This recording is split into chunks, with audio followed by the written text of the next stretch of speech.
ಎಲ್ಲರಿಗೂ ನಮಸ್ಕಾರ. ನೌಕರಸ್ನೇಹಿ ಚಾನೆಲ್ಗೆ ತಮ್ಮೆಲ್ಲರಿಗೂ ಹೃತ್ಪೂರ್ವಕವಾದ ಸ್ವಾಗತ. 7ನೇ ವೇತನ ಆಯೋಗದ ಆದೇಶದನುಸಾರವಾಗಿ ರಾಜ್ಯ ಸರ್ಕಾರಿ ನೌಕರರಿಗೆ ವೇತನ ನಿಗದಿಯನ್ನ ಮಾಡಿಕೊಂಡು ಈಗಾಗಲೇ ಆಗಸ್ಟ್ ಮಾಹೆಯಿಂದ ಹೊಸ ವೇತನ ಶ್ರೇಣಿಯಲ್ಲಿ ವೇತನವನ್ನ ಪಡಿತಾ ಇದ್ದಾರೆ. ಹಾಗೆ ವೇತನವನ್ನ ನಿಗದಿ ಮಾಡೋ ಸಂದರ್ಭದಲ್ಲಿ ಅನೇಕರಿಗೆ ಸಮಸ್ಯೆಗಳು ಉಂಟಾಗಿರೋದು ನನ್ನ ಗಮನಕ್ಕೆ ಬಂದಿದೆ ಸ್ನೇಹಿತರೆ. ಅದಕ್ಕೋಸ್ಕರ ಈ ವಿಡಿಯೋ ಮಾಡ್ತಾ ಇದ್ದೀನಿ.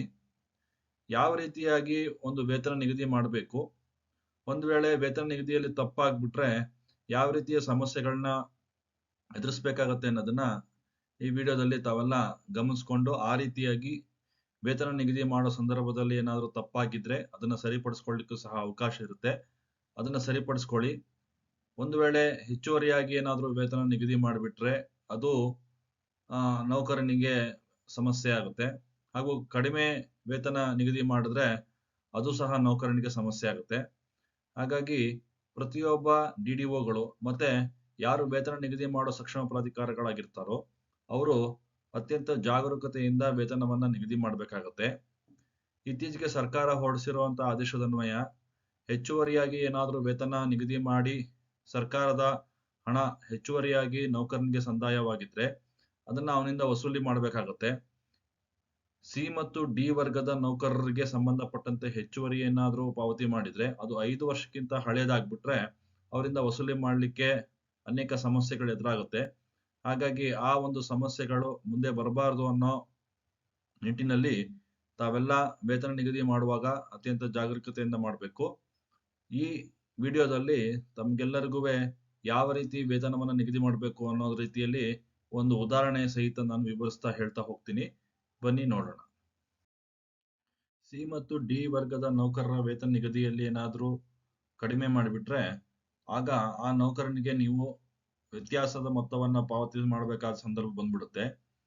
ಆ ವ್ಯತ್ಯಾಸದ ಪಾವತಿ ಸರ್ಕಾರಕ್ಕೆ ಹೊರೆ ಆಗೋ ಕಾರಣ ಸರ್ಕಾರ ತಪ್ಪು ನಿಗದಿ ಆಗಿರ್ತಕ್ಕಂಥ ಸಂದರ್ಭದಲ್ಲಿ ಯಾರು ತಪ್ಪಾಗಿ ನಿಗದಿ ಮಾಡಿರ್ತಾರೋ ಅಂತ ಡಿಡಿಒ ಹಾಗೂ ಸಕ್ಷಮ ಅಧಿಕಾರಿಗಳ ಮೇಲೆ ಅಗತ್ಯ ಕ್ರಮವನ್ನ ವಹಿಸಬಹುದಾಗಿರೋದು ಕಾರಣ ವೇತನ ನಿಗದಿ ಮಾಡೋ ಸಂದರ್ಭದಲ್ಲಿ ಕಡಿಮೆಯೂ ಸಹ ಮಾಡಬಾರದು ಅನ್ನೋದನ್ನ ಗಮನದಲ್ಲಿ ಇಟ್ಕೊಳ್ಬೇಕಾಗುತ್ತೆ.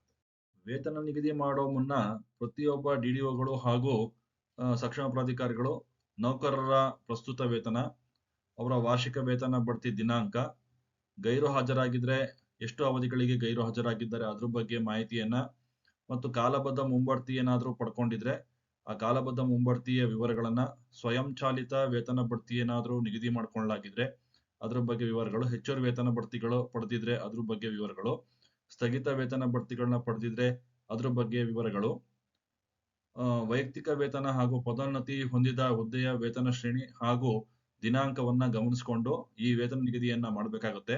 ಯಾಕೆ ಅಂದ್ರೆ ಇದು 1/7/2022 ಪೂರ್ವಾನ್ವಯವಾಗುವಂತೆ ಜಾರಿಯಾಗಿರೋದ್ರಿಂದ 1/7/22 ನಂತರ ಯಾರೆಲ್ಲ ಪದೋನ್ನತಿ ಹೊಂದಿರ್ತಾರೆ, ಕಾಲಬದ್ಧ ಮುಂಬಡ್ತಿಯನ್ನ ಹಿಂದಿನ ವೇತನ ಶ್ರೇಣಿಯಲ್ಲಿ ಪಡೆದಿರ್ತಾರೋ, ಸ್ವಯಂ ಚಾಲಿತ ವೇತನ ಬಡ್ತಿ ಪಡೆದಿರ್ತಾರೋ ಅಥವಾ ಹೆಚ್ಚುವರಿ ವೇತನ ಬಡ್ತಿಗಳು ಅಂದ್ರೆ 20 ವರ್ಷ, 25 ವರ್ಷ, 30 ವರ್ಷಗಳ ಒಂದು ಪದೋನ್ನತಿ ರಹಿತ ಸೇವೆಗಾಗಿ ಮಂಜೂರು ಮಾಡುವಂತ ಹೆಚ್ಚುವರಿ ವೇತನ ಬಡ್ತಿ ಪಡೆದಿದ್ರೆ ಅಂತ ಸಂದರ್ಭಗಳಲ್ಲಿ ತಾವು ಆ ಮಾಹಿತಿಗಳನ್ನ ಕೂಲಂಕುಷವಾಗಿ ಗಮನಿಸಿಕೊಂಡು ವೇತನವನ್ನ ನಿಗದಿ ಮಾಡಬೇಕಾಗುತ್ತೆ.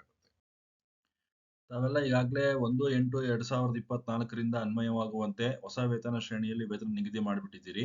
ಮತ್ತೊಮ್ಮೆ ಪರಿಶೀಲಿಸಿಕೊಂಡು ಒಂದು ವೇಳೆ ತಾವು ನಿಗದಿ ಮಾಡಿರುವಂತ ವೇತನ ಸರಿಯಾಗಿದ್ರೆ ತಲೆ ಕೆಡಿಸ್ಕೊಳ್ಳೋ ಅವಶ್ಯಕತೆ ಇಲ್ಲ. ತಪ್ಪಾಗಿದ್ರೆ ಅದನ್ನ ಸರಿಪಡಿಸ್ಕೊಳ್ಳಿ. ಹಾಗೆ ವೇತನ ನಿಗದಿಯಲ್ಲಿ ತಮ್ಗೇನಾದ್ರು ಅನುಮಾನಗಳಿದ್ರೆ ಆ ಸರ್ಕಾರದ ಆದೇಶದ ಅನುಸಾರವಾಗಿ ಆರ್ಥಿಕ ಇಲಾಖೆಯಿಂದ ಸ್ಪಷ್ಟೀಕರಣ ಪಡೆದು ಮುಂದಿನ ಕ್ರಮವನ್ನ ವಹಿಸಬೇಕಾಗುತ್ತೆ.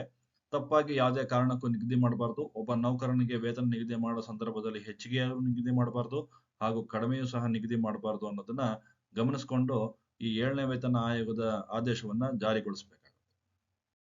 ಸ್ನೇಹಿತರೆ, ತಾವೆಲ್ಲ 7ನೇ ವೇತನ ಆಯೋಗದ ಅಡಿಯಲ್ಲಿ ಅನೇಕ ಪ್ರಕರಣಗಳಲ್ಲಿ ವೇತನವನ್ನು ನಿಗದಿ ಮಾಡಿದ್ದೀರಿ. ಆದ್ರೆ ಆ ನಿಗದಿ ಮಾಡಿರ್ತಕ್ಕಂಥದ್ದು ಸರಿಯಾಗಿದೆಯೋ ಇಲ್ವೋ ಅನ್ನೋದನ್ನ ತಾವು ತಿಳ್ಕೊಳ್ಬೇಕಾಗುತ್ತೆ. ಆ ರೀತಿ ತಿಳ್ಕೊಳ್ಬೇಕಾದ್ರೆ ನಾನು ಇಲ್ಲಿ ಈ ಸ್ಲೈಡ್ ಅಲ್ಲಿ ತಮಗೆಲ್ಲ ಒಂದು ಉದಾಹರಣೆ ಸಹಿತ ವಿವರಿಸ್ತಾ ಹೋಗ್ತೀನಿ. ಆ ಉದಾಹರಣೆಯೊಂದಿಗೆ ತಾವು ಅದನ್ನ ತಾಳೆ ಹೊಂದಿಸ್ಕೊಂಡು ಸರಿಯಾಗಿದೆಯೋ ಇಲ್ವೋ ಅನ್ನೋದನ್ನ ಗಮನಿಸ್ಕೊಂಡು ನಿಗದಿ ಮಾಡ್ತಕ್ಕಂಥದ್ದು ಒಳ್ಳೆಯದು ಅನ್ನೋದು ನನ್ನ ಅನಿಸಿಕೆ. ಈ ಸ್ಲೈಡ್ ಅಲ್ಲಿ ತಾವೆಲ್ಲ ಉದಾಹರಣೆ ಒಂದನ್ನ ಗಮನಿಸ್ತಾ ಇದ್ದೀವಿ. ಇದು ಸಾಧಾರಣವಾದ ಪ್ರಕರಣ. ಇಲ್ಲೊಬ್ಬ ಸರ್ಕಾರಿ ನೌಕರ 22/2/22ರಲ್ಲಿ ಸೇವೆಗೆ ಸೇರಿದ್ದಾರೆ. ಇವರ ವೇತನ ಶ್ರೇಣಿ ಬಂದು 22,650ರಿಂದ 52,650. ಇವರ ಮುಂದಿನ ವಾರ್ಷಿಕ ವೇತನ ಬಡ್ತಿ ದಿನಾಂಕ ಬಂದು 1/1/2023 ಆಗಿರುತ್ತೆ.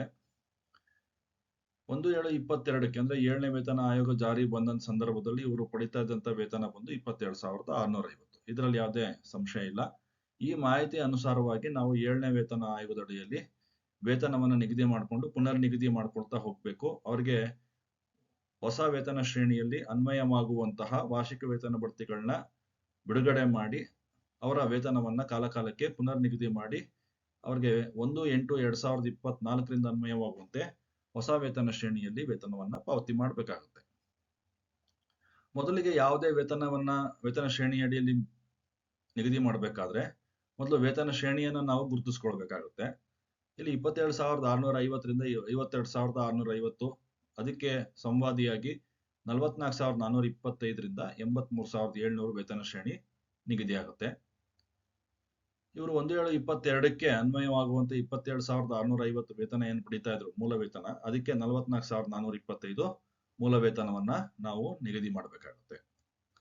1/1/23ಕ್ಕೆ ಹೊಸ ವೇತನ ಶ್ರೇಣಿಯಲ್ಲಿ 1,125 ರೂಪಾಯಿ ವಾರ್ಷಿಕ ವೇತನ ಬಡ್ತಿ ಬಿಡುಗಡೆ ಮಾಡಬೇಕು. ಅದನ್ನ ಸೇರಿಸಿದಾಗ 45,550 ಆಗುತ್ತೆ. ಹಾಗೆ 1/1/24ಕ್ಕೆ ಮತ್ತೊಂದು ವಾರ್ಷಿಕ ವೇತನ ಬಡ್ತಿಯನ್ನ ಬಿಡುಗಡೆ ಮಾಡಬೇಕಾಗುತ್ತೆ. ಅದನ್ನ ಬಿಡುಗಡೆ ಮಾಡಿದ ನಂತರ 1,125ನ್ನ 45,550ಕ್ಕೆ ಕೂಡಿದಾಗ 46,675 ಬರುತ್ತೆ. ಸದರಿ ನೌಕರರ ಮುಂದಿನ ವಾರ್ಷಿಕ ವೇತನ ಬಡ್ತಿ ದಿನಾಂಕ ಬಂದು 1/1/2025 ಅಂತ ನಿಗದಿ ಮಾಡಿ ಬಿಡಬೇಕಾಗುತ್ತೆ. ಒಂದು ಸ್ಥಗಿತ ವೇತನ ಬಡ್ತಿಯನ್ನ ಪಡಿತಾ ಇದ್ದಂತ ಪ್ರಕರಣದಲ್ಲಿ ಯಾವ ರೀತಿ 7ನೇ ವೇತನ ಆಯೋಗವನ್ನ ನಾವು ಜಾರಿ ಮಾಡಬೇಕಾಗುತ್ತೆ ಅನ್ನೋದನ್ನ ಗಮನಿಸ್ತಾ ಹೋಗೋಣ. ಈ ಸ್ಲೈಡ್ ಅಲ್ಲಿ ಉದಾಹರಣೆ 2 ಅಂತ ತೆಗೆದುಕೊಂಡಿದ್ದೀನಿ. ಇದರಲ್ಲಿ 1/7/22ಕ್ಕೆ ಸದರಿ ನೌಕರರ ವೇತನ ಬಂದು 28,950, ವೇತನ ಶ್ರೇಣಿ ಬಂದು 17,000ರಿಂದ 28,950. ಇವರು ಆ ವೇತನ ಶ್ರೇಣಿಯ ಅಂದ್ರೆ ಕಾಲಿಕ ವೇತನ ಶ್ರೇಣಿಯ ಗರಿಷ್ಠ ದಾಟಿರೋದ್ರಿಂದ ಇವರಿಗೆ ಮುಂದಿನ ಹಂತದಲ್ಲಿ ನಾವು ಸ್ಥಗಿತ ವೇತನ ಬಡ್ತಿಯನ್ನ ಬಿಡುಗಡೆ ಮಾಡಬೇಕಾಗುತ್ತೆ. ಹೀಗೆ ಅವ್ರಿಗೆ 7 ಸ್ಥಗಿತ ವೇತನವನ್ನ ಈಗಾಗಲೇ ಪಡೆದಿದ್ರು ಅನ್ನೋದನ್ನ ಉದಾಹರಣೆಯಾಗಿ ಇಟ್ಕೊಂಡು 4,550 ಅವರ ಸ್ಥಗಿತ ವೇತನ ಬಡ್ತಿ ಅಂತ ನಾವು ಅದನ್ನ ಪರಿಸ್ಕೊಂಡು ವೈಯಕ್ತಿಕ ವೇತನ ಅಂತ ನಿಗದಿ ಮಾಡ್ಕೊಳ್ಬೇಕಾಗುತ್ತೆ ಹೊಸ ವೇತನ ಶ್ರೇಣಿ ಅಡಿಯಲ್ಲಿ. ಇವರಿಗೆ ಮುಂದಿನ ಒಂದು ಸ್ಥಗಿತ ವೇತನ ಬಡ್ತಿ ದಿನಾಂಕ ಬಂದು 1/7/2023 ಆಗಿತ್ತು. ಹಾಗಾಗಿ ಈ ಮಾಹಿತಿಯನ್ನು ಅನುಸರಿಸಿಕೊಂಡು ನಾವು 7ನೇ ವೇತನ ಆಯೋಗದಲ್ಲಿ ಯಾವ ರೀತಿ ನಿಗದಿ ಮಾಡಬೇಕು. ಸೊ 28,950ಕ್ಕೆ ಪರಿಷ್ಕೃತ ವೇತನ ಶ್ರೇಣಿ ಬಂದು 17,000ಕ್ಕೆ 27,000ರಿಂದ 46,675 ಆಗುತ್ತೆ. 28,950ಕ್ಕೆ 46,675 ಮೂಲ ವೇತನ ನಿಗದಿ ಮಾಡಬೇಕು. 4,550 ಈ ವೈಯಕ್ತಿಕ ವೇತನ ಅಂದ್ರೆ ಸ್ಟಾಗ್ನೇಷನ್ ಇನ್ಕ್ರಿಮೆಂಟ್ ನ ವೈಯಕ್ತಿಕ ವೇತನ ಅಂತ ಪರಿಗಣಿಸ್ಕೊಂಡು ಅದನ್ನ 6,750 ರೂಪಾಯಿ ಅಂತ ನಿಗದಿ ಮಾಡಬೇಕಾಗುತ್ತೆ. ಮುಂದಿನ ವಾರ್ಷಿಕ ವೇತನ ಬಡ್ತಿ ಇವ್ರಿಗೆ ಯಾವ್ದು ಲಭ್ಯ ಆಗ್ತಾ ಇರೋದಿಲ್ಲ, ಯಾಕಂದ್ರೆ ಇವರು ಸ್ಟಾಗ್ನೇಷನ್ ಇನ್ಕ್ರಿಮೆಂಟ್ಗೆ ಬಂದ್ಬಿಟ್ಟಿರೋದ್ರಿಂದ. ಕಡೆಯದಾಗಿ 8ನೇ ಸ್ಟಾಗ್ನೇಷನ್ ಇನ್ಕ್ರಿಮೆಂಟ್ಗೆ ಅರ್ಹತೆಯನ್ನ ಹೊಂದಿರ್ತಾರೆ. 1/7/2023ಕ್ಕೆ ಇವ್ರದ್ದು ಏನು ಸ್ಟಾಗ್ನೇಷನ್ ಇನ್ಕ್ರಿಮೆಂಟ್ ಡ್ಯೂ ಇತ್ತು ಅದನ್ನ ನಾವು ಹೊಸ ವೇತನ ಶ್ರೇಣಿಯಲ್ಲಿ ಬಿಡುಗಡೆ ಮಾಡಬೇಕಾಗುತ್ತೆ. ಹೊಸ ವೇತನ ಶ್ರೇಣಿಯಲ್ಲಿ ಸ್ಟಾಗ್ನೇಷನ್ ಇನ್ಕ್ರಿಮೆಂಟ್ ದರ ಏನಿದೆ ಅಂದ್ರೆ 1,125 ರೂಪಾಯಿ ಇದೆ. 1,125 ರೂಪಾಯಿನ 1/7/23ರಿಂದ ಅನ್ವಯವಾಗುವಂತೆ ಅದನ್ನ ಸ್ಟಾಗ್ನೇಷನ್ ಇನ್ಕ್ರಿಮೆಂಟ್ ಅಂದ್ರೆ ಪಿಪಿಗೆ ಸೇರಿಸಿ 7,875 ರೂಪಾಯಿ ಅಂತ ನಿಗದಿ ಮಾಡಬೇಕಾಗುತ್ತೆ. ಮುಂದಿನ 1/7/24ಕ್ಕೆ ಇವರಿಗೆ ಯಾವುದೇ ಇನ್ಕ್ರಿಮೆಂಟ್ ಆಗಲಿ ಅಥವಾ ಸ್ಥಗಿತ ವೇತನ ಬಡ್ತಿ ಆಗಲಿ ಮಂಜೂರು ಮಾಡಲಿಕ್ಕೆ ಈ ವೇತನ ಶ್ರೇಣಿಯಲ್ಲಿ ಅವಕಾಶ ಇರೋದಿಲ್ಲ. ಪದೋನ್ನತಿ ಹೊಂದಿದ ಪ್ರಕರಣದಲ್ಲಿ ಯಾವ ರೀತಿ ನಿಗದಿ ಮಾಡಬೇಕು ಅಂತ ಇಲ್ಲಿ ಉದಾಹರಣೆ 3ರಲ್ಲಿ ತಮಗೆ ವಿವರಿಸ್ತಾ ಹೋಗ್ತೀನಿ.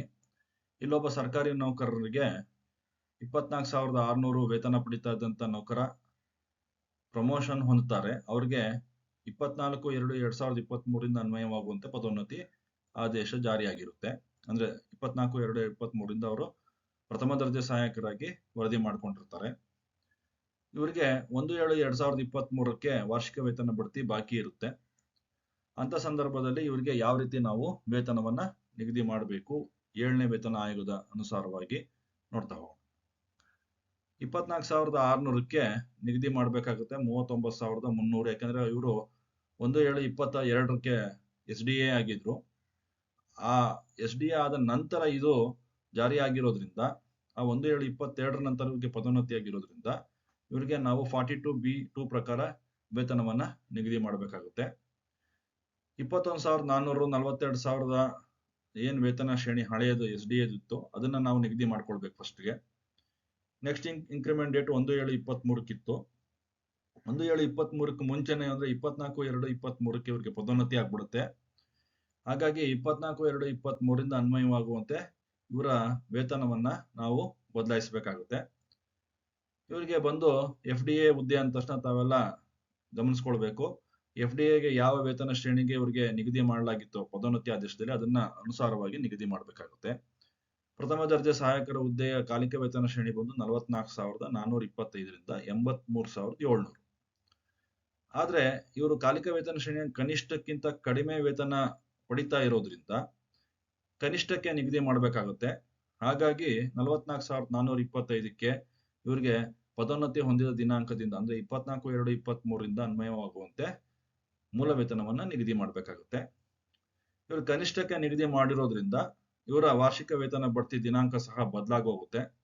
1/7/23ಕ್ಕೆ ಏನು ವಾರ್ಷಿಕ ವೇತನ ಬಡ್ತಿ ಬಾಕಿ ಇತ್ತು ಅದನ್ನ ನಾವು ಆ ದಿನಾಂಕಕ್ಕೆ ಬಿಡುಗಡೆ ಮಾಡ್ಲಿಕ್ಕೆ ಅವಕಾಶ ಇರೋದಿಲ್ಲ. 42B ಅನುಸಾರವಾಗಿ ಅದನ್ನ ಪುನರ್ ನಿಗದಿ ಮಾಡಿ ವಾರ್ಷಿಕ ವೇತನ ಬಡ್ತಿ ದಿನಾಂಕನ ಬದಲಾಯಿಸಿಕೊಂಡು 1/1/24ಕ್ಕೆ ಅಂತ ಗುರ್ತು ಮಾಡ್ಕೊಳ್ಬೇಕಾಗುತ್ತೆ. ಯಾಕಂದ್ರೆ 24/2/23ಕ್ಕೆ ಪದೋನ್ನತಿ ಹೊಂದಿರೋದ್ರಿಂದ ಇವರ ಮುಂದಿನ ವಾರ್ಷಿಕ ವೇತನ ಬಡ್ತಿ ದಿನಾಂಕ ಬದಲಾಗಿ 1/7/23ಕ್ಕೆ ಏನಿತ್ತು ಅದನ್ನ ಬದಲಾಯಿಸಬೇಕು. 1/1/24 ಅಂತ ನಾವು ಅದನ್ನ ಗುರ್ತು ಮಾಡಿ ಇಟ್ಕೊಳ್ಬೇಕಾಗುತ್ತೆ. 1/1/24ಕ್ಕೆ ಹೊಸ ವೇತನ ಶ್ರೇಣಿಯಲ್ಲಿ ಅವರಿಗೆ 1,125 ರೂಪಾಯಿ ವಾರ್ಷಿಕ ವೇತನ ಬಡ್ತಿ ಮಂಜೂರು ಮಾಡಿದ್ರೆ 44,425ಕ್ಕೆ ಅದನ್ನ ಕೂಡಿದಾಗ 45,550 ರೂಪಾಯಿ ಮೂಲ ವೇತನ ನಿಗದಿ ಆಗುತ್ತೆ. ಹಾಗಾಗಿ ಇವರ ಮುಂದಿನ ವಾರ್ಷಿಕ ವೇತನ ಬಡ್ತಿ ದಿನಾಂಕ 1/1/2025 ಅಂತ ನಿಗದಿ ಮಾಡಿ ಬಿಡ್ಬೇಕಾಗುತ್ತೆ. ಆ ನಂತರ 1/8/24 ಅನ್ವಯವಾಗುವಂತೆ ಇವರಿಗೆ ಪರಿಷ್ಕೃತ ವೇತನ ಶ್ರೇಣಿಯಲ್ಲಿ ಹೊಸ ವೇತನ ಶ್ರೇಣಿ ಅಡಿಯಲ್ಲಿ ವೇತನವನ್ನ ಪಾವತಿ ಮಾಡಬೇಕಾಗುತ್ತೆ. ಪದೋನ್ನತಿ ಪ್ರಕರಣದಲ್ಲಿ ಮತ್ತೊಂದು ಬಗೆಯ ಒಂದು ವಿಶೇಷವಾದ ಸಂದರ್ಭದಲ್ಲಿ ಯಾವ ರೀತಿ ನಾವು ವೇತನವನ್ನು ನಿಗದಿ ಮಾಡಬೇಕು, ಅದಕ್ಕೆ ಯಾವ ರೀತಿ ನಾವು 7ನೇ ವೇತನ ಆಯೋಗದ ಅಡಿಯಲ್ಲಿ ಪುನರ್ ನಿಗದಿ ಮಾಡ್ಕೊಂಡು ಬರಬೇಕು ಅನ್ನೋದನ್ನ ಉದಾಹರಣೆ 4ರಲ್ಲಿ ತಮಗೆ ವಿವರಿಸ್ತಾ ಹೋಗ್ತೀನಿ. ಇದು ಪದೋನ್ನತಿಯ ಪ್ರಕರಣದಲ್ಲಿ ಮತ್ತೊಂದು ಭಾಗ. ಇಲ್ಲೊಬ್ಬ ಸರ್ಕಾರಿ ನೌಕರ 33,450 ಅಡಿಯಲ್ಲಿ ವೇತನ ಶ್ರೇಣಿ ಅಡಿಯಲ್ಲಿ ಕೆಲಸ ಮಾಡ್ತಾ ಇರ್ತಾರೆ. ಅವ್ರಿಗೆ 39,800 ವೇತನ 1/7/22ಕ್ಕೆ ಪಡಿತಾ ಇರ್ತಾರೆ. ಮುಂದಿನ ವಾರ್ಷಿಕ ವೇತನ ಬಡ್ತಿ ದಿನಾಂಕ 1/1/2023 ಆಗಿರುತ್ತೆ. ಏತನ್ಮಧ್ಯೆ ಇವರಿಗೆ ಅಧೀಕ್ಷಕರ ಹುದ್ದೆಗೆ ಪದೋನ್ನತಿ ಆಗ್ಬಿಡುತ್ತೆ. ಅಧೀಕ್ಷಕರ ಹುದ್ದೆಯ ವೇತನ ಶ್ರೇಣಿ ಬಂದು 58,300 1,07,500. ಪದೋನ್ನತಿ ಹೊಂದಿದ ದಿನಾಂಕ ಇಲ್ಲಿ ಪ್ರಮುಖ ಪಾತ್ರ ವಹಿಸುತ್ತೆ. 5/10/2022 ಅಂತ ಇಲ್ಲಿ ಕಾಣ್ತಾ ಇದೆ. 5/10/2022ಕ್ಕೆ ಇವರಿಗೆ ವೇತನವನ್ನ ನಿಗದಿ ಮಾಡಬೇಕು. ಅದಕ್ಕೂ ಮುಂಚೆ 7ನೇ ವೇತನ ಆಯೋಗದ ಅಡಿ ಅನುಸಾರವಾಗಿ 1/7/22 ಮೊದಲು ವೇತನವನ್ನ ಗುರುತಿಸಿಕೊಂಡು ಆ ನಂತರ ನಾವು ಪದೋನ್ನತಿ ಹೊಂದಿದ ಹುದ್ದೆಯ ವೇತನ ಶ್ರೇಣಿ ಹಾಗೂ ಅದರ ಅಡಿಯಲ್ಲಿ ಬರ್ತಕ್ಕಂಥ ವಾರ್ಷಿಕ ವೇತನ ಬಡ್ತಿ ಪದೋನ್ನತಿ ಹೊಂದಿದಂತ ಸಂದರ್ಭದಲ್ಲಿ ಇವರಿಗೆ ನೀಡಬೇಕಾಗಿರ್ತಕ್ಕಂಥ 42B ಅಡಿಯಲ್ಲಿ ಒಂದು ಒಂದು ಇನ್ಕ್ರಿಮೆಂಟ್ ಅನ್ನ ರೀಫಿಕ್ಸ್ ಮಾಡಿಕೊಂಡು ನಾವು ವೇತನವನ್ನು ನಿಗದಿ ಮಾಡಬೇಕಾಗುತ್ತೆ. ಈ ಪ್ರಕರಣದಲ್ಲಿ 1/7/22ಕ್ಕೆ ಸದರಿ ನೌಕರರ ವೇತನ ಬಂದು 64,300 ನಿಗದಿ ಆಗುತ್ತೆ. 33,450 62,600 ವೇತನ ಶ್ರೇಣಿಗೆ 54,175 99,400 ಅಂತ ನಿಗದಿ ಮಾಡಿಕೊಂಡು ಮುಂದಿನ ವಾರ್ಷಿಕ ವೇತನ ಬಡ್ತಿ 1/1/23 ಅಂತ ಗುರುತಿಸ್ಕೊಂಡು ಇಟ್ಕೊಳ್ಬೇಕು. ಇದರ ಮಧ್ಯೆ ಇವರಿಗೆ ಪದೋನ್ನತಿ ಆಗಿರೋದ್ರಿಂದ ಪದೋನ್ನತಿ ಹುದ್ದೆಯ ವೇತನ ಶ್ರೇಣಿ 58,300 1,07,500.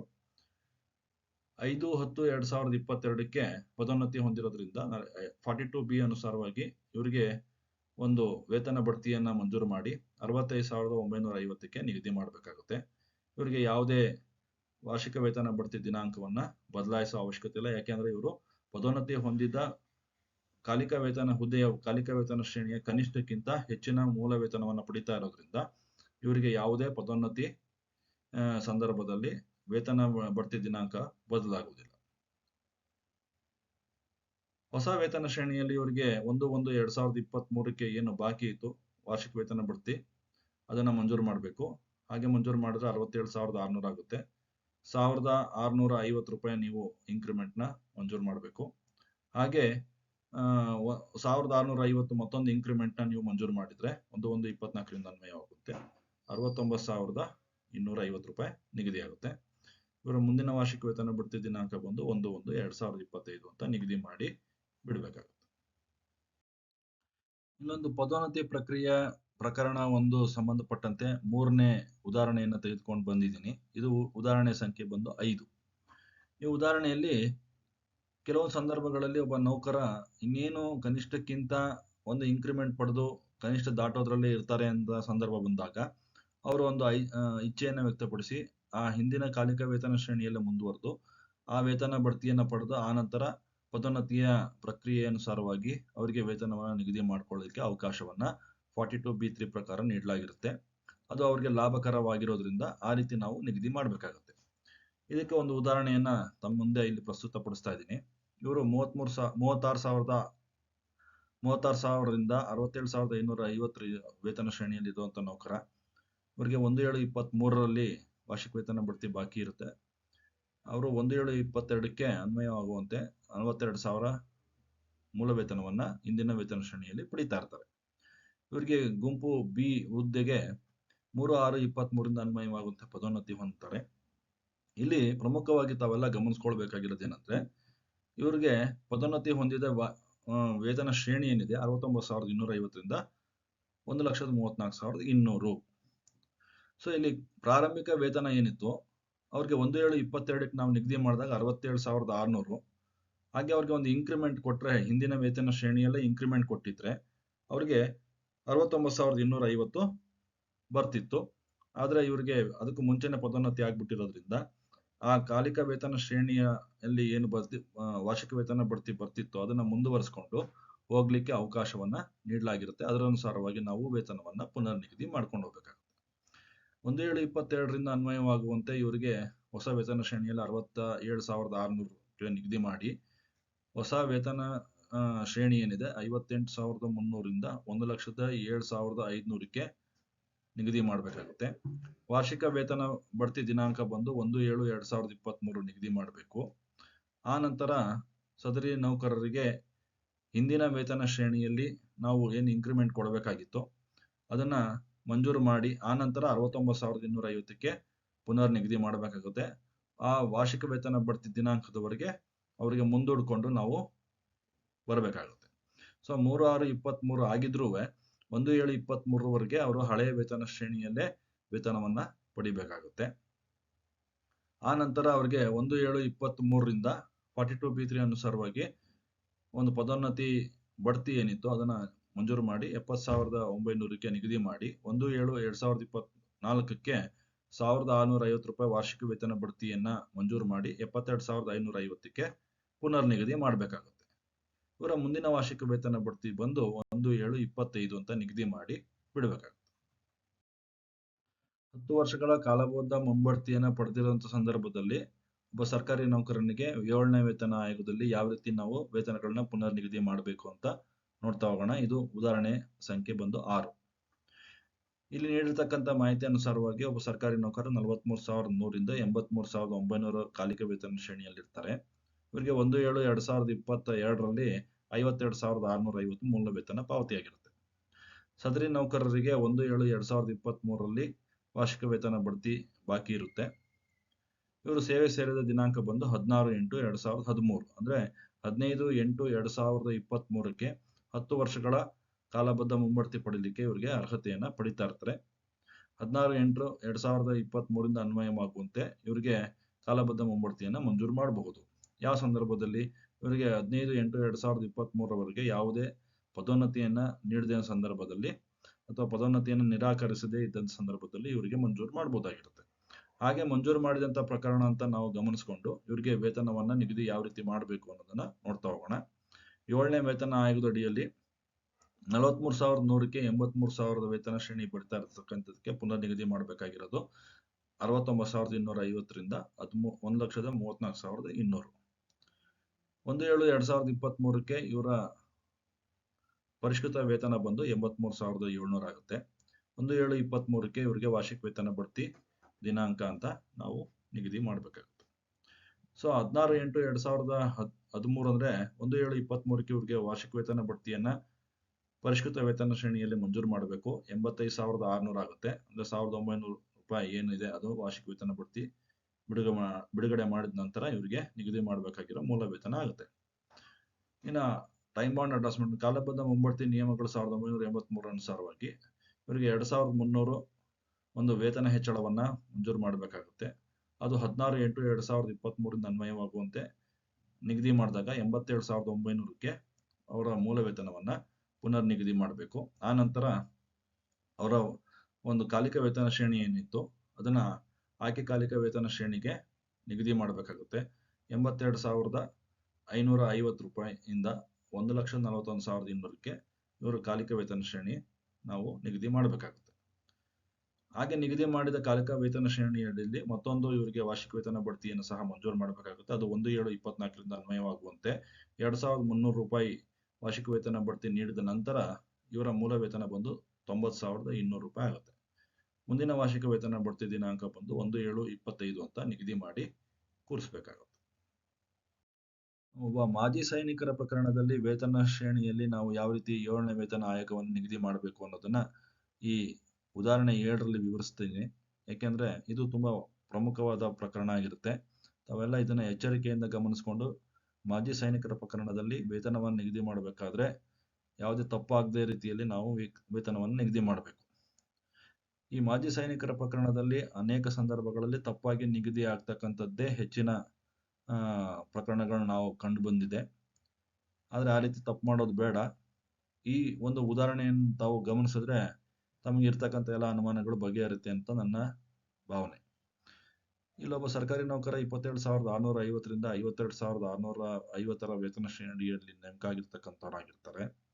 ಇವರು 1/7/22ಕ್ಕೆ ನಂತರ ಸೇವೆ ಸೇರಿರ್ತಕ್ಕಂಥವ್ರಾಗಿರೋದು. ಅಂದ್ರೆ ಇವರ ಸೇವೆ ಸೇರಿದ ದಿನಾಂಕ ತಾವೆಲ್ಲ ಇಲ್ಲಿ ಗಮನಿಸ್ತಾ ಇದ್ದೀರಿ 10/10/2022. ಮುಂದಿನ ವಾರ್ಷಿಕ ವೇತನ ಬಡ್ತಿ ದಿನಾಂಕ 1/7/23 ಅಂತ ನಿಗದಿಯಾಗಿತ್ತು. ಅದು 6ನೇ ವೇತನ ಆಯೋಗದ ಆದೇಶದ ಅನುಸಾರವಾಗಿ ನಿಗದಿಯಾಗಿತ್ತು. ಅಂದ್ರೆ ಹಿಂದಿನ ವೇತನ ಶ್ರೇಣಿ ಅನುಸಾರವಾಗಿ ನಿಗದಿ ಮಾಡ್ಕೊಳ್ಳಲಾಗಿತ್ತು. ಆಗ ಯಾವುದೇ 7ನೇ ವೇತನ ಆಯೋಗ ಜಾರಿ ಆಗಿಲ್ಲದ ಕಾರಣ ನಾವು ಆ ವೇತನ ಅನುಸಾರವಾಗಿ ನಾವು ನಿಗದಿ ಮಾಡಿರ್ತೀವಿ. 32,600 ಅವರಿಗೆ 41C ನಿಯಮದ ಅನುಸಾರವಾಗಿ ನಿಗದಿ ಮಾಡ್ಕೊಳ್ಳಲಾಗಿತ್ತು. ಅವ್ರು ಕಡೆಯದಾಗಿ ಆ ಒಂದು ಎಕ್ಸ್ ಸರ್ವಿಸ್ ಮ್ಯಾನ್ ಆಗಿ ಪಡೆದಿದಂತ ಹುದ್ದೆಯಲ್ಲಿ ಏನು ವೇತನ ಇತ್ತು ಅದರ ಅನುಸಾರವಾಗಿ 41C ಯಲ್ಲಿ 32,600 ನಿಗದಿ ಮಾಡಿಕೊಳ್ಳಲಾಗಿತ್ತು. ಆದ್ರೆ ಇವರು 1/7/22 ನಂತರ ನೇಮಕ ಆಗಿರೋದ್ರಿಂದ ಇವರಿಗೆ 6ನೇ ವೇತನ ಆಯೋಗದ ಅನುಸಾರವಾಗಿ ಹಳೆಯ ವೇತನ ಶ್ರೇಣಿ ಅನ್ವಯ ಆಗೋದೇ ಇಲ್ಲ. ಹಾಗಾಗಿ 1/7/23ರಿಂದ ಇವರಿಗೆ ಏನು ಇನ್ಕ್ರಿಮೆಂಟ್ ಕೊಡಬೇಕಾಗಿತ್ತು ಅದಕ್ಕೂ ಮುಂಚೆ ಇವರಿಗೆ ವೇತನವನ್ನು ನಿಗದಿ ಮಾಡಬೇಕಾಗುತ್ತೆ. ಹೊಸ ವೇತನ ಶ್ರೇಣಿಯಲ್ಲಿ 44,425ರಿಂದ 83,700 ವೇತನ ನಿಗದಿ ಮಾಡಿಬಿಟ್ರೆ ಆ ನಂತರ 44,425 ಇವ್ರದ್ದು ಮೂಲ ವೇತನ ಬಂದು ಕೂತ್ಕೊಳ್ಳುತ್ತೆ. ವಾರ್ಷಿಕ ವೇತನ ಬಡ್ತಿ ದಿನಾಂಕದಲ್ಲಿ ಯಾವುದೇ ಬದಲಾವಣೆ ಆಗೋದಿಲ್ಲ. 1/7/23ರಿಂದ ಅನ್ವಯವಾಗುವಂತೆ ಇವರಿಗೆ ಮೊದಲನೇ ವಾರ್ಷಿಕ ವೇತನ ಬಡ್ತಿ 45,550 ಬಿಡುಗಡೆ ಮಾಡಬೇಕು. 1/7/24ರಿಂದ ಅನ್ವಯವಾಗುವಂತೆ ₹1,125 ವಾರ್ಷಿಕ ವೇತನ ಬಡ್ತಿ ಬಿಡುಗಡೆ ಮಾಡಿದ ನಂತರ ಇವರ ಮೂಲ ವೇತನ ಬಂದು 46,675 ಆಗುತ್ತೆ. 1/7/25ರಿಂದ ಅನ್ವಯವಾಗುವಂತೆ ಮುಂದಿನ ವಾರ್ಷಿಕ ವೇತನ ಬಡ್ತಿ ನಿಗದಿ ಮಾಡಿ ಬಿಡಬೇಕಾಗುತ್ತೆ. 7ನೇ ವೇತನ ಆಯೋಗದ ಅನುಸಾರವಾಗಿ ವೇತನವನ್ನ ಯಾವ ರೀತಿ ನಿಗದಿ ಮಾಡಬೇಕು ಅಂತ ಉದಾಹರಣೆ ಸಹಿತ ನಮ್ಗೆ ಈಗಾಗಲೇ ವಿವರಿಸಿದ್ದೀನಿ. ಇದರ ಅನುಸಾರವಾಗಿ ತಾವು ವೇತನವನ್ನ ನಿಗದಿ ಮಾಡಿಕೊಂಡು ಆ ನಂತರ ಆ ಒಂದು ವೇತನಗಳನ್ನ ಪಾವತಿ ಮಾಡ್ಕೊಂಡು ಹೋಗ್ತಕ್ಕಂಥದ್ದು ಸರಿಯಾಗಿರುತ್ತೆ. ಒಂದು ವೇಳೆ ತಮ್ಗೆ ಏನಾದ್ರೂ ಅನುಮಾನಗಳಿದ್ರೆ ಅದನ್ನ ಬಗೆಹರಿಸ್ಕೊಂಡು ಸರಿಯಾದ ರೀತಿಯಲ್ಲಿ ವೇತನ ನಿಗದಿ ಮಾಡಬೇಕು ಅಂತ ಈ ಮೂಲಕ ತಿಳಿಸ್ತಾ ಈ ಒಂದು ವಿಡಿಯೋ ಸೆಷನ್ನ ಇಲ್ಲಿಗೆ ಮುಕ್ತಾಯಗೊಳಿಸ್ತಾ ಇದ್ದೀನಿ. ತಮ್ಮೆಲ್ಲರಿಗೂ ಧನ್ಯವಾದಗಳು.